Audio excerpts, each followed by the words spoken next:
មានសួរលោកគ្រូថ្ងៃនេះខ្ញុំមកប្រាប់ពីប្រាប់នៅរបៀបដែលកូដ4ខ្សែនេះគឺវាដំណើរការអញ្ចឹងនៅក្នុងកូដ4ខ្សែហ្នឹងគឺវាបែងចែកចេញជាពីរដំណាក់កាលទី1ខាងលើ3ខ្សែនេះគឺ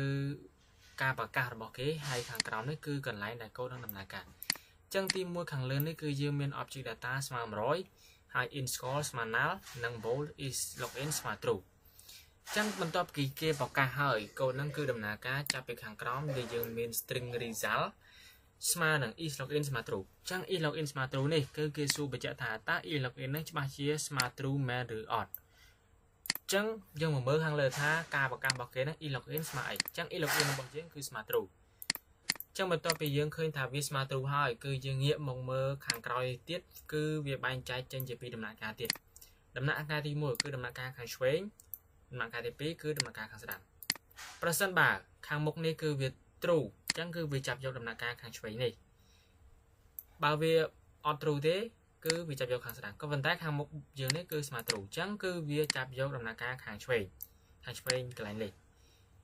អញ្ចឹងបន្ទាប់ពីនឹងហើយគឺវាមកដំណើរការនៅក្នុងវងកញ្ចក់នេះទៀតដំណាក់កាលទី1 data is in អ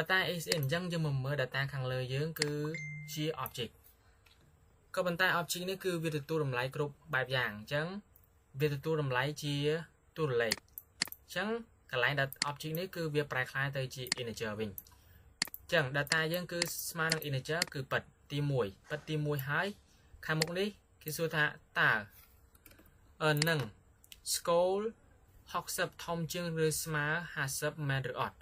កន្លែង score ស្មើ60នេះគឺជាកន្លែងតម្លៃដែលយើងត្រូវបោះ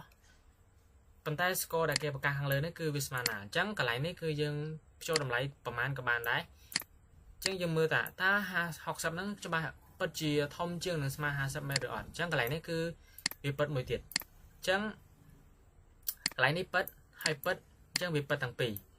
បន្ទាប់ពីពិតហើយគឺយើងមើលខាងមុខនេះទៀតថាវាបើសិនជាវាពិតគឺវាចាប់យកតម្លៃខាងឆ្វេងនេះ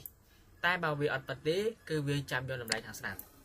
ក៏ប៉ុន្តែកូដយើងខាងមុខនេះគឺវាពិតអញ្ចឹងគឺវាចាប់យកតម្លៃខាងឆ្វេងគឺផាសចឹងដំណើរការវាគឺដំណើរការតែប៉ុណ្្នឹងបើសិនជាយើងចង់ដឹងថាតើវាដំណើរការចាប់ផាសមែនឬអត់គឺយើងចូលទៅមើលនៅពេលដែលយើងរ៉ានអញ្ចឹងយើងcheck ទៅមើលលើ check មើលទៅលើ result ដែល result ទាំងអស់ហ្នឹងគឺវាផ្ទុកនៅតម្លៃទាំងអស់ហ្នឹងអញ្ចឹងយើងចូលទៅមើល result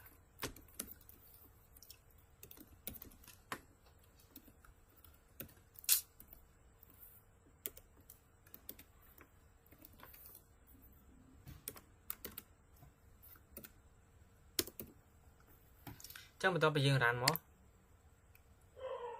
នេះ